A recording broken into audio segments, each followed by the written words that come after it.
Olá, bom dia, meus irmãos e irmãs, na graça e na paz do Senhor Jesus. Sejam todos bem-vindos a este culto dominical, realizado pela IPI Central de Brasília, para abençoar o seu coração e a sua família. Nós teremos a mensagem daqui a pouco, do pastor Ézio, no livro de Atos, mas quero lembrar que antes nós vamos rever o tão belo trabalho do nosso coral, regido pelo maestro Emílio e a Cris, com a canção da Asas da Alva. Quero que você louve ao Senhor com esse trabalho, com esse vídeo, com esse hino que foi tão bem elaborado e trabalhado pelo nosso coral. Que Deus abençoe você e que o estudo dos Atos dos Apóstolos seja poderoso para o nosso coração e para a nossa edificação nesta manhã. Deus abençoe a todos.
Meus irmãos e irmãs, a graça e a paz do nosso Senhor e Salvador Jesus Cristo esteja sobre todos nós.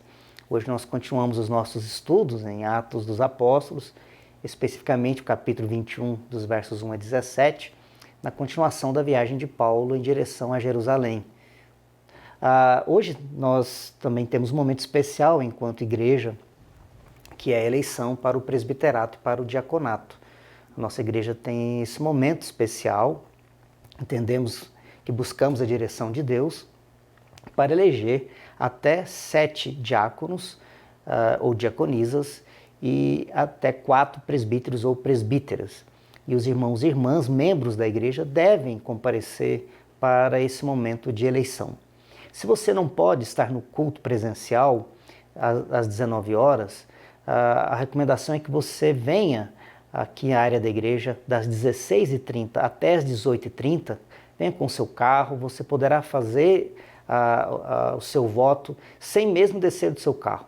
É uma medida segura para que você possa votar e voltar para casa. Agora, se você pode vir ao templo, a partir das 18h30, a comissão já estará aqui preparada para que você possa votar.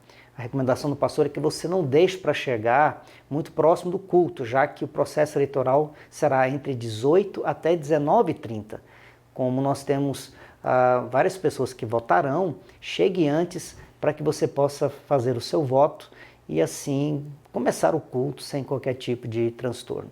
Se você não pode nem vir aqui à igreja com o seu carro e nem mesmo no culto às 19 horas, você poderá também requisitar através do contato com os pastores, com o presbítero Marcos Aurélio, uma maneira de fazer seu voto por meio de um meio digital, né? O presbítero Marcos Aurélio, como secretário do conselho, vai te enviar um link, né, no seu celular, no seu número de celular, para que você possa dar o seu voto e assim você poderá também votar mesmo estando na sua casa. Acontece que para isso acontecer você precisa requisitar, né, para que você tenha o acesso a esse formulário que será enviado. A palavra do pastor para o seu coração, para você membro da IP Central de Brasília, é que você se comprometa nesse dia em oração, mas também no exercício do seu direito e do seu dever, que é votar naqueles que poderão ocupar, com a graça de Deus, né, o conselho da nossa igreja e também o Ministério de Ação Social e Diaconia da nossa amada IP Central de Brasília. Vamos orar antes de nós conversarmos no texto que temos nessa manhã e retirar dele as lições que Deus tem para a nossa vida. Obrigado, Senhor, pela sua grande bênção na nossa vida, pelo seu grande amor que se estende sobre nós. Agora que leremos o texto, teus de Atos, tua palavra, pedimos que o Senhor, mesmo pela ação do teu Espírito Santo, nos abençoe, para que seja um tempo em que a tua palavra nos edifique, nos converta, nos faça olhar para o Senhor e andar contigo. Nós pedimos isso para a glória de Jesus, hoje e sempre, o nosso Senhor e Salvador. Amém. Pois bem, nós vamos conversar então Atos capítulo 20, de 1 a 17, e diz assim a palavra do Senhor. Depois de nos separarmos deles, navegamos diretamente para a ilha de Cós. No dia seguinte chegamos a Rhodes e dali fomos para a Pátara, encontrando um navio que ia para a Fenícia. Embarcamos nele, seguindo viagem. Quando a ilha de Chipre já estava à vista, deixando-a à esquerda, navegamos para a Síria e chegamos a Tiro, pois o navio devia ser descarregado ali. Pois bem, aqui nós temos o relato, né, do autor de Atos dos Apóstolos, que nós entendemos ser Lucas, embora o próprio Atos dos Apóstolos não nos diz que seja o Lucas, companheiro de viagem de Paulo, mas a tradição reconhece que talvez tenha sido o Lucas, né? Quando ele narra o texto, nós percebemos que o autor faz isso com muita precisão geográfica, né? Ele vai apontando todos os portos, todos os lugares onde o navio poderia parar ou deveria parar quando saiu de Mileto em direção ao porto de Cesareia. Nós temos aqui então, né, essa viagem que é marcada por inúmeras paradas, porque se trata, né, de navios de carga né? Não havia naquele tempo navios para transporte de pessoas. Havia uns navios de carga que transportavam muitos dos alimentos que ia para várias partes do Império Romano, ou mesmo outros tipos de armas e outros tipos de produtos que eram importantes para o Império Romano. E nesses navios de carga iam também as pessoas que precisavam ter paciência, porque esses navios de carga iam parando de porto em porto e às vezes eles tinham que esperar vários dias para esses navios serem carregados para irem para então outra direção. E é aqui que nós percebemos, né, essa viagem, como ela acontece, uma viagem extremamente longa, e o pastor mais uma vez coloca aqui esse mapa da terceira viagem, e os irmãos e irmãs podem aqui prestar atenção, né, acompanhar a saída aí de Paulo de Mileto, depois para Rhodes, Pátara, até essa viagem longa, né, para Tiro, passando ali próximo à ilha de Chipre. Depois vai para Ptolomaida, Cesareia, e aí caminharia do porto de Cesareia até Jerusalém. É essa viagem que Paulo está fazendo, né? Essa longa viagem que ele começou lá em Troade e vem seguindo aí em direção a Jerusalém. Pois bem, o verso número 4, encontrando os discípulos, permanecemos lá durante 7 dias. Movidos pelo Espírito, eles recomendavam a Paulo que não fosse a Jerusalém. Passados aqueles dias, saímos para continuar a viagem. Todos os discípulos, cada um com a sua mulher e os seus filhos, nos acompanharam até fora da cidade e, ajoelhados na praia, oramos. Despedindo-os uns dos outros, embarcamos e eles voltaram para casa. Pois bem, aqui nós temos esse encontro, né, de Paulo com os cristãos ali de Tiro. Nós lemos os evangelhos, né, os milagres de Jesus relativos às pessoas de Tiro e de Sidom, né? E aqui nós temos então uma igreja. Nós não sabemos como essa igreja começou ali em Tiro e Sidom. Nós não temos nenhuma menção, inclusive em Atos dos Apóstolos, que essa igreja lá em Tiro tenha sido organizada por Paulo ou por outro apóstolo. O fato é que quando Paulo e a caravana chegam em Tiro, o texto nos conta que eles encontraram os discípulos de Jesus ali. E o texto nos relata então, no versículo 4, que movidos pelo Espírito recomendavam a Paulo que não fossem para Jerusalém. Aqui nós temos mais uma despedida também, né, carregada de emoção. Assim como lá no porto de Mileto, quando os presbíteros e Paulo se ajoelham e oram, aqui igualmente há uma comoção, né? O verso 5 e 6 do texto nos conta que os irmãos, né, acompanhados de suas esposas, filhos, a igreja acompanha Paulo até o porto, né? E ajoelhados na praia eles oram. Mais um momento de profunda comoção, né? O pastor já tinha dito que esse ato de ajoelhar representa essa solenidade, esse momento marcante, né, em que se busca, acima de tudo, o conforto, o consolo de Deus. O verso de número 7, quanto a nós, concluindo a viagem iniciada em Tiro, chegamos a Ptolemaida, onde saudamos os irmãos, passando um dia com eles. Essa cidade Ptolemaida também era considerada ou chamada a Acre, né? Uma cidade muito antiga, que ficava a cerca de 40 quilômetros ao sul de Tiro. Paulo chega ali em Ptolemaida e encontra irmãos, né? Também cristãos ali nessa cidade, mostrando que a igreja havia crescido em toda a Judéia, né? A igreja estava crescendo por toda aquela região, inclusive em cidades que nós não tínhamos até então ouvido, né, ou lido sobre elas, como no caso de Tiro e Ptolemaida aqui em Atos dos Apóstolos. E o texto nos conta mais uma vez que Paulo passa um dia ali com eles. Depois o texto nos conta que no dia seguinte eles partem e vão para Cesareia, o porto de Cesareia. A cidade de Cesareia tinha esse nome porque Herodes o Grande havia construído um lindíssimo porto, um riquíssimo porto na cidade de Cesareia e dado o nome dessa cidade, né, de Cesareia, em homenagem a César, era uma maneira do Herodes o Grande demonstrar respeito, veneração ao imperador romano. Então ele constrói, na verdade, uma linda cidade, um porto em Cesareia, que era a chegada, né, para Jerusalém. Ali em Cesareia você tem um porto que dá em direção a Jerusalém. Pois bem, o texto nos conta que eles chegam em Cesareia e entram na casa de Filipe, o evangelista, uma menção clara, né, de que não se trata de Filipe, o apóstolo, e para isso, então, o autor de Lucas faz questão de dizer que ele era o evangelista e não o apóstolo, um dos 7. Né? Lembremos-nos que houve a eleição para os diáconos, né? Conforme lemos lá no capítulo de número 6 de Atos dos Apóstolos, e esses homens cheios do Espírito Santo, e dentre eles havia o Filipe, e ele estava ali morando em Cesareia.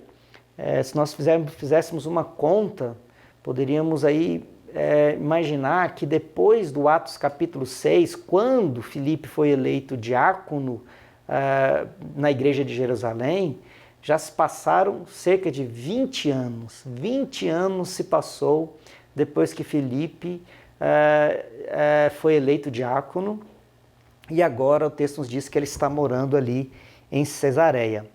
Versículo 9, Filipe tinha 4 filhas solteiras que profetizavam. Quando nós lemos, né, essa expressão, filhas de Filipe que profetizavam, é impossível não nos recordarmos de Joel capítulo 2, verso 17.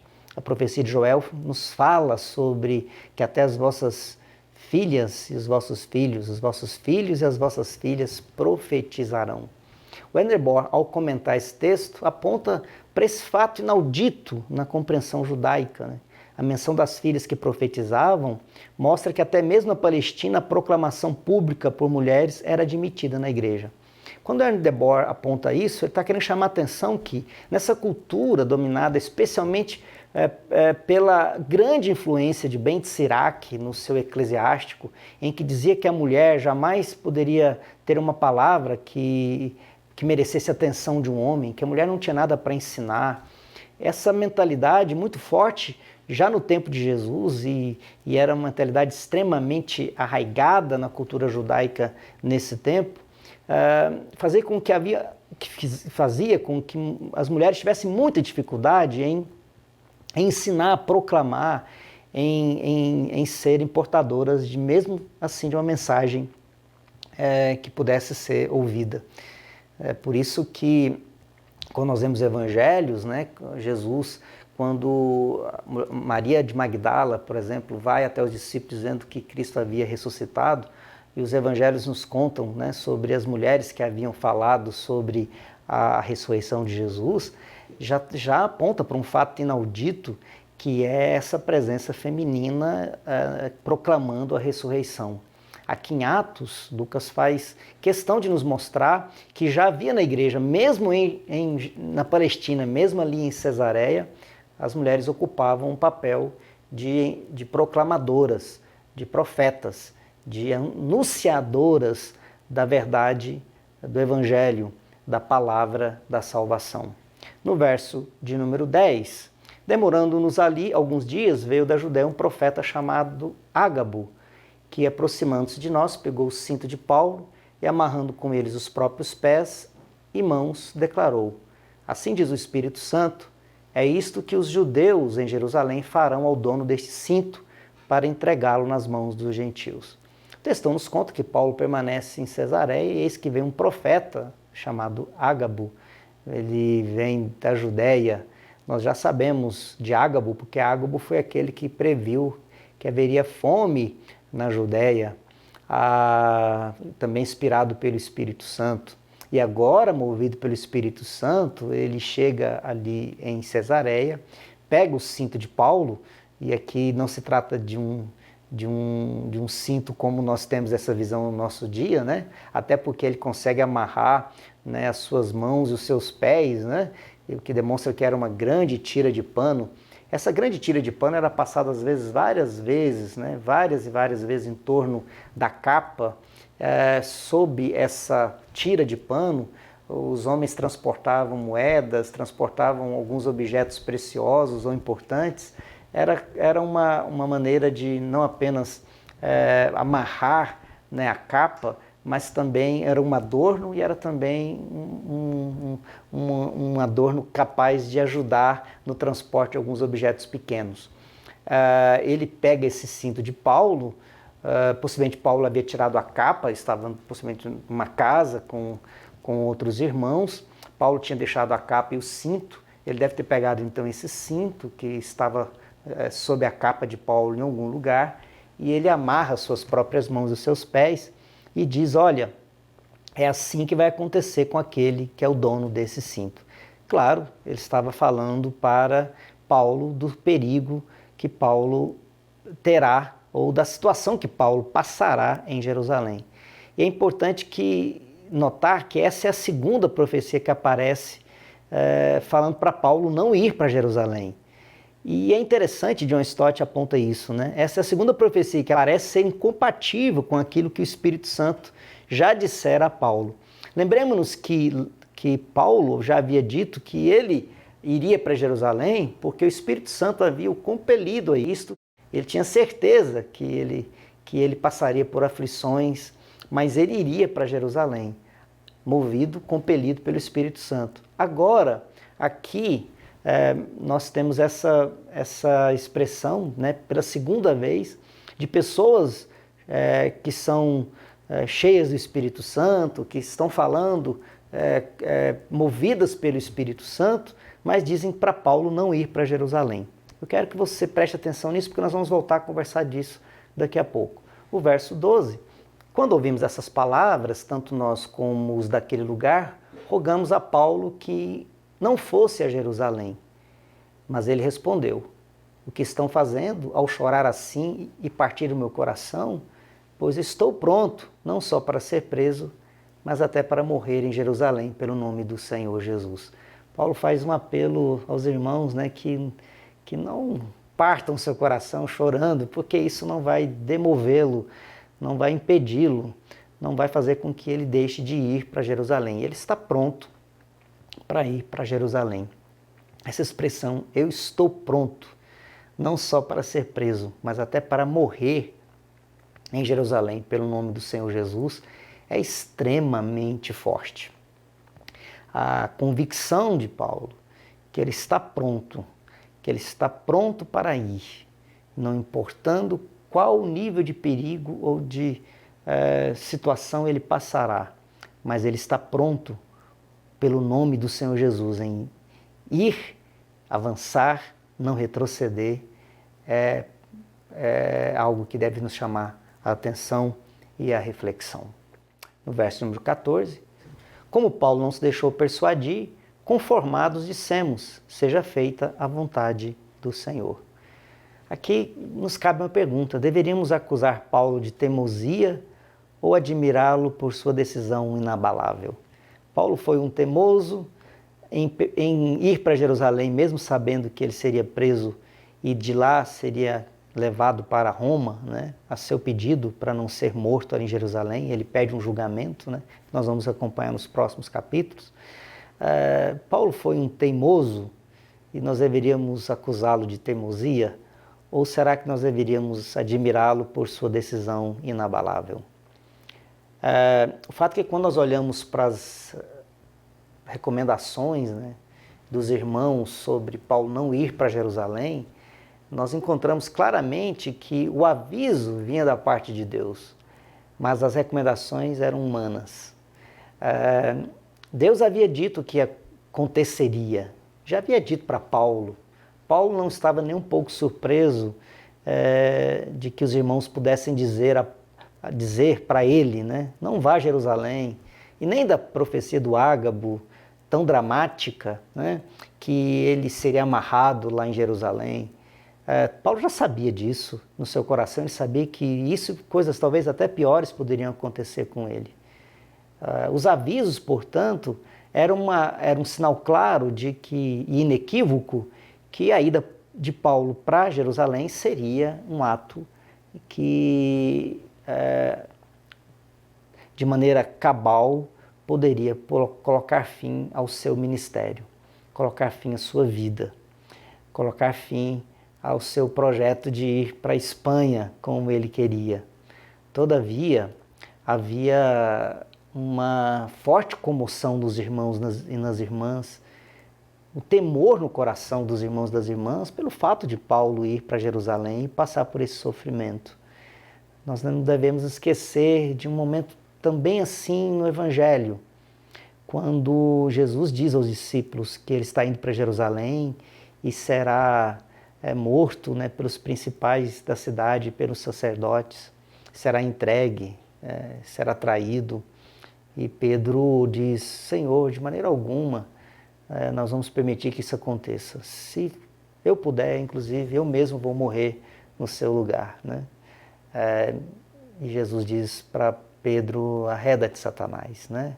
Porque não cogitas das coisas, cogitas como homem e não pensas como Deus, não pensa nas coisas como deveria pensar, a partir do projeto de Deus, do plano de Deus, e não da nossa condição humana, né? Das nossas valorizações humanas. Parece-me que aqui nós estamos na mesma situação. Paulo está indo para Jerusalém como Jesus Cristo estava indo para Jerusalém, certo de que ali ele será traído, será também preso e poderá até ser morto. Paulo não sabe, até porque nenhuma das profecias que foram dadas a Paulo disseram algo sobre isso, que ele poderia ser morto. Mas ele não sabia o que poderia acontecer ali em Jerusalém. O fato é que ele está pronto para ir, e ele vai. Isso nos mostra que entre a direção de Deus dada ao coração de Paulo e mesmo dada à igreja, havia um ingrediente humano que queria impedir que Paulo fosse a Jerusalém. É aí que tem uma questão delicada para o discernimento, né? E que nós vamos, inclusive, conversar daqui a pouco, que é quando situações da nossa vida, como nós vamos discernir o que fazer, em discernir que decisão tomar. No verso 15, passado aqueles dias, tendo feito os preparativos, fomos para Jerusalém. Alguns dos discípulos também vieram de Cesareia conosco, trazendo consigo Mnason, natural de Chipre, velho discípulo, com quem nós deveríamos hospedar. Quando chegamos a Jerusalém, os irmãos nos receberam com alegria. Paulo chega em Jerusalém e é recebido com alegria. Os discípulos estavam felizes porque Paulo havia chegado e estavam com eles. Os próximos dias serão dias tensos, dramáticos, e nós vamos acompanhar isso nos próximos capítulos, da dramaticidade que foi esse momento de Paulo em Jerusalém. Todavia, eu quero chamar a atenção dos irmãos e irmãs para o fato de que Paulo foi para Jerusalém, movido pelo Espírito Santo, consciente de que a única garantia que ele tinha, ele disse lá no capítulo 20, que nós estudamos no domingo passado, a única certeza que ele tinha era chegar em Jerusalém e ali esperar por ele prisões, cadeias, sofrimentos. Todavia, no capítulo que nós lemos hoje, no capítulo 21, dos versos 1 a 17, nós encontramos duas claras referências. Uma, quando Paulo chega em Tiro, e os irmãos, movidos pelo Espírito, dizem para Paulo não ir para Jerusalém. E quando Paulo chega em Cesareia, nós temos a presença de Ágabo, que faz aquele apelo dramático, amarrando as suas mãos e seus pés, e sensibilizando a todos, né, com aquela dramaticidade, que isso aconteceria com Paulo. Ele seria preso em Jerusalém. Ouvindo isso, os discípulos, os companheiros de viagem de Paulo, ficam comovidos e tentam persuadir Paulo que não vá para Jerusalém. Veja que nós temos uma situação delicada nesse texto, né? E eu queria te chamar a atenção para isso. Paulo, movido pelo Espírito, tem plena convicção de que ele tem que ir para Jerusalém. Outros irmãos, movidos pelo Espírito Santo, sabendo que Paulo terá perseguições, espera por Paulo sofrimentos e cadeias em Jerusalém, tentam persuadir Paulo a não ir. Veja como é difícil discernir o que fazer. Ir ou não ir para Jerusalém. Por isso que o título, né, desse estudo é Discernindo a Vontade de Deus. Como discernir a vontade de Deus numa situação em que claramente nós temos a convicção de que algo deve ser feito por uma obediência à vontade de Deus, e quando outras pessoas também conscientes, movidas pelo Espírito Santo, tentam nos impedir de fazer aquilo que deveríamos fazer. Não sei se você já passou por situações como essas, de dificuldade de discernir o que fazer e o que não fazer. Dr. Justo Gonzalez, ao comentar esse texto, tem uma palavra que eu coloquei aqui para a gente conversar um pouquinho sobre ela. O Espírito Santo, por meio das Escrituras, por meio dos ensinamentos de Jesus, por meio da nossa vida inspirada em nós, já nos deu orientação suficiente para que, no mínimo, saibamos que devemos agir. Sentar e ficar esperando até receber uma ordem detalhada e clara é apenas uma desculpa para não fazer o que sabemos que devemos fazer. Dr. Justo Gonzalez, quando comenta esse texto, aponta para o fato de que Paulo sabia que o que ele não deveria fazer era ficar sentado esperando, que ele deveria não agir. Ele tinha uma ordem de Deus, ele deveria proclamar o Evangelho, ainda que isso significasse prisões, sofrimentos e até a morte. Veja que Paulo não tinha nenhuma dúvida que ele deveria obedecer esse chamado e cumprir esse chamado, ainda que esse chamado pudesse trazer, melhor dizendo, a ele algum tipo de sofrimento. Eu quero conversar um pouco sobre esse texto, meditar com você algumas coisas que podemos dele aprender. Primeiro, C.S. Lewis escreveu: "Não procurei a fé cristã para que ela me fizesse feliz. Sempre soube que uma garrafa de vinho do Porto resolveria." Se você quer uma religião que o deixe bastante confortável, com certeza não recomendo o cristianismo. C.S. Lewis escreveu isso que nós acabamos de ler no seu livro Deus no Banco dos Réus. C.S. Lewis enfrentava situações difíceis na sua vida pessoal, com a morte da sua esposa, mas também pela situação terrível da Segunda Guerra Mundial, que destruíra boa parte da Inglaterra. Havia pobreza, fome pelas ruas de Londres, em toda a Inglaterra, toda a Europa. E C.S. Lewis nos fala sobre fidelidade ao Senhor nesses tempos em que parece que tudo à nossa volta nos faz questionar onde está Deus. Por isso Deus no banco dos réus. Deus sendo julgado pelos problemas que às vezes nós causamos, pelas circunstâncias que nós mesmos somos responsáveis. Pois bem, C.S. Lewis nos traz uma palavra muito dura, né, com relação à fidelidade e àquilo que é confortável, a uma religião que é confortável. Vivemos num tempo de hedonismo, as pessoas medem a sua relação com Deus por aquilo que lhes é bom, que lhes é confortável. Os termos que se usa para referir-se ao culto ou mesmo à experiência com Deus são palavras do tipo: o culto foi bom, como se estivesse elogiando uma peça teatral ou um filme. A pregação foi boa, a pregação foi boa para mim, né? E aí volta para a resposta para as necessidades. Veja que nós estamos muito mais preocupados com o nosso conforto do que com a fidelidade. Muito mais preocupados com o conforto do que com a verdade. Muito mais preocupados com a emoção que nós temos do que com a fidelidade que às vezes nos leva a não nos sentirmos confortáveis, mas questionados, mas às vezes chamados à conversão, à mudança. Mudança no jeito de falar, no jeito de agir, no jeito de nos portarmos em relação às outras pessoas. Veja que uma religião que nos faz, que nos agrada, uma religião que nos conforta, uma religião que nos consola, nem sempre é verdadeira e nem sempre significa que com ela ou por ela podemos ser salvos. Veja que esse texto nos aponta um fato que é inequívoco na nossa relação com Deus, que a nossa fidelidade pode nos levar a lugar que nós não queremos ir e que às vezes não é o melhor lugar para ir, mas é o lugar que devemos ficar ou o lugar onde devemos ir, mas que devemos fazer sempre o que for expressão clara da vontade de Deus. E discernir a vontade de Deus não é outra coisa senão obedecer a sua palavra. Em segundo lugar, Quer entendamos ou não para onde Deus está nos levando, somos sempre chamados à obediência. Eu fiz questão de colocar essa outra questão para reforçar a primeira. Porque o que nos garante o bom discernimento da vontade de Deus é a obediência.